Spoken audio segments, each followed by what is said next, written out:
வீட்டுக்கு மகாலட்சுமி வந்திருக்காளா அப்படின்னு நம்ம வீட்டுக்கு வரக்கூடிய மருமகளை கேட்குறோம். ஒரு குழந்தை பிறந்தாலே மகாலட்சுமி பிறந்திருக்கா அப்படின்னு சொல்கிறோம். நம்ம வாழ்க்கையில், நம்மளுடைய ஆன்மீக வாழ்க்கையில், இல்லற வாழ்க்கையில் மகாலட்சுமி தனித்துவத்தோடு திகழ்கிறாள்.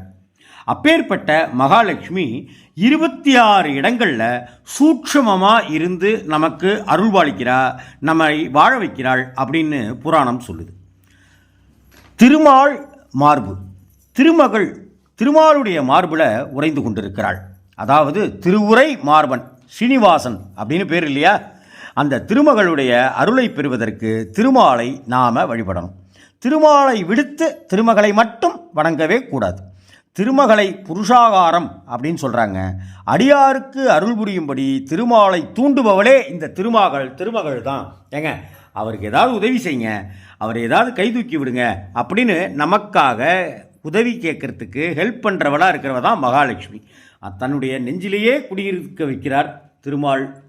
அந்த திருமாலுடைய திருமார்பில் இருக்கிற மகாலட்சுமியை நாம் எப்போதும் வணங்காமல் இருக்கக்கூடாது. அவளுடைய ஆசீர்வாதம் இங்கே ரொம்ப ரொம்ப முக்கியம். அதே போல் பசு தேவராலையும் மூவராலையும் முப்பெரும் தேவியராலையும் தொழப்பெறுகின்ற கோமாதா அப்படின்னு நம்ம கொண்டாடிட்டு இருக்கிறோம். பசுவுடைய உடலில் ஒவ்வொரு பாகத்திலையும் ஒரு தெய்வம் இருக்கிறதாக தாத்பரியங்கள் சொல்கின்றன. பசுவுடைய பின்புறத்தில் மகாலட்சுமி வாசம் செய்கிறாள்ங்கிறது ஐதீகம். காலையில் எழுந்ததும் நாம் பார்க்குற விஷயங்களில் பசுவின் முகமும் பசுவின் பின்பக்கமும் இருக்கிறது ரொம்ப ரொம்ப அதிசயம். அருகம்புல்லை பசுவிற்கு கொடுத்து கொண்டிருப்பதும், அகத்திக்கீரையை பசுவிற்கு வழங்கி கொண்டிருப்பதும், பழங்களை வழங்கி கொண்டிருப்பதும் 32 வகையான தர்மங்களில் மிக முக்கியமான தர்மம் அப்படின்னு சொல்லப்பட்டிருக்கு. யாவர்க்குமாம் பசுவிற்கு ஒரு வாயுரை அப்படின்னு சொல்கிறோமே, அது இப்படித்தான். அதே போல் யானையின் மத்தகம் பிரணவத்தை போன்று இருக்கிறதாக சொல்லுது, ஓங்கார வடிவில் இருக்கிறதா சொல்லுது. அங்கேயும் மகாலட்சுமி வாசம் செய்கிறாள் அப்படின்னு சொல்லப்பட்டிருக்கு. அதே போல் விளக்கு இல்லாமல் பூஜையே கிடையாது. நம்ம விளக்கு ஏற்றி தான் பூஜையே பண்ணுறோம். அந்த எல்லா தெய்வங்களையும் விளக்கில் காணலாம். விளக்கு ஒளியில், ஜுவாலையில், தீபத்தில் பார்க்க முடியும். அதனால தான் வள்ளலார் அருட்பெருஞ்சோதி தனிப்பெரும் கருணை அப்படிங்கிறார். அந்த அருட்பெருஞ்சோதியில் ஆண்டவரே அவருக்கு தரிசனம் கொடுத்தார். எல்லா தெய்வங்களும் விளக்கில் இருந்தாலும் கூட விளக்கையே லட்சுமியாக கருதுவது தான் நம்மளுடைய சடங்கு, நம்மளுடைய சாங்கியங்கள். மங்கள பொருளான சந்தனம் நம்ம பூஜையில் மிக முக்கிய பங்கு வகிக்குது. சந்தனத்திலையும் மகாலட்சுமி குடிகொண்டிருக்கிறாள். தெய்வங்களுக்கே உரிய ஷோடச உபசரணைகளில் சந்தனம் அணிவித்து உபசாரங்கள் செய்வதும் மிக மிக முக்கியமானது. சுவாமி படங்களுக்கு சந்தனம் வைக்க வைக்க மகாலட்சுமியினுடைய ஐஸ்வர்ய கடாட்சம் நம்ம இல்லங்கள்லையும் நம்ம உள்ளங்கள்லையும் பரிபூர்ணமாக திகழும் அப்படிங்கிறது ஐதீகம். தாம்பூலம்ங்கிறதுல மங்களகரமான தாம்பூலம் இல்லையா? அந்த தாம்பூலத்தில் சுபகாரியங்களுக்கு பூஜைக்கு நாம் கண்டிப்பாக பயன்படுத்துறது இந்த தாம்பூல வகைகளை. இந்த தாம்பூலத்தை எங்கெல்லாம் நாம் பயன்படுத்துகிறோமோ அங்கே மகாலட்சுமி சப்பளங்கால் போட்டு உட்கார்ந்து கொள்கிறாள், நமக்கு அருள்பாலிக்கிறாள் அப்படின்னு அர்த்தம். அடுத்ததாக பசுவிடமிருந்து வெளிப்படுகிற கோஜலம், கோமயம்னு சொல்கிறோமே சாணம், அது பால், தயிர், நெய், இந்த 5 பசுவிலிருந்து கிடைக்கக்கூடியது 5: கோமியம், கோஜலம், பால், தயிர், நெய். இந்த 5லேயுமே இதைத்தான் பஞ்சகவ்யம் அப்படின்னு சொல்கிறாங்க. இந்த பஞ்சகவியத்திலுமே மகாலட்சுமி வாசம் செய்கிறாள். அதனால் இந்த கூட்டான பெரிய வலிமையை நாம் புரிஞ்சுக்கணும். அதே போல் கன்னிப்பெண்கள், கன்னியர் தெய்வ நலம் காப்பவர்கள், தெய்வத்துக்கே சந்தோஷத்தை கொடுப்பவர்கள் அப்படின்னு கன்னிப்பெண்களை சொல்வார்கள். அப்படி கன்னிப்பெண்கள் எந்த வீட்டிலெல்லாம் இருக்காங்களோ அங்கே லட்சுமி கடாட்சம் நிச்சயம் நிறைந்திருக்கும் அப்படின்னு சொல்லப்படுது. அதே போல் கன்னிப்பெண்களை அழைத்து அவர்களுக்கு பூஜை செய்து பாத நமஸ்காரங்கள் செய்து வேண்டிக் கொண்டால் மகாலட்சுமி அகம் மகிழ்வாள், நம் அகத்திற்குள் இல்லத்திற்குள் நுழைந்து பரிபாலனம் செய்வாள் அப்படிங்கிறது ஒரு நம்பிக்கை. உள்ளங்கையில் லக்ஷ்மி, ஆமாம், உள்ளங்கையில் லக்ஷ்மி உட்கார்ந்துருக்கா. காலையில் எழுந்ததும் முதல்ல நம்ம கையை பார்க்கணும். அந்த கையை நம்பித்தான் நம்ம வாழ்க்கையே இருக்குது. அந்த கைக்குள்ளே இருக்கிற மகாலட்சுமி தான் நம் நம்பிக்கையெல்லாம் வெற்றி பெற செய்யக்கூடியவள். கையால் உழைச்சாதான் தனலட்சுமியை காண முடியும். கைனாலே சக்தி அப்படின்னு அர்த்தம்.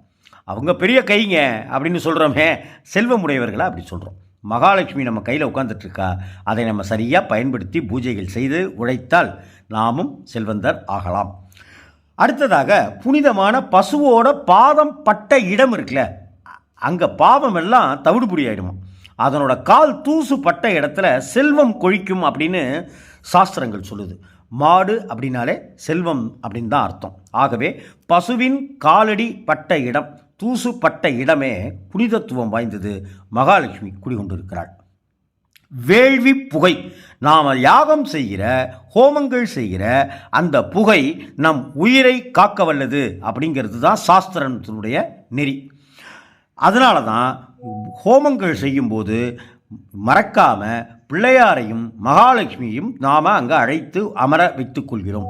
ஆகவே எங்கெல்லாம் ஹோமங்கள் நடக்குதோ, எங்கெல்லாம் ஹோம புகை சூழ்கிறதோ அங்கெல்லாம் ஐஸ்வர்யம், கடாட்சம், மகாலட்சுமி தரிசனம் நிச்சயம்.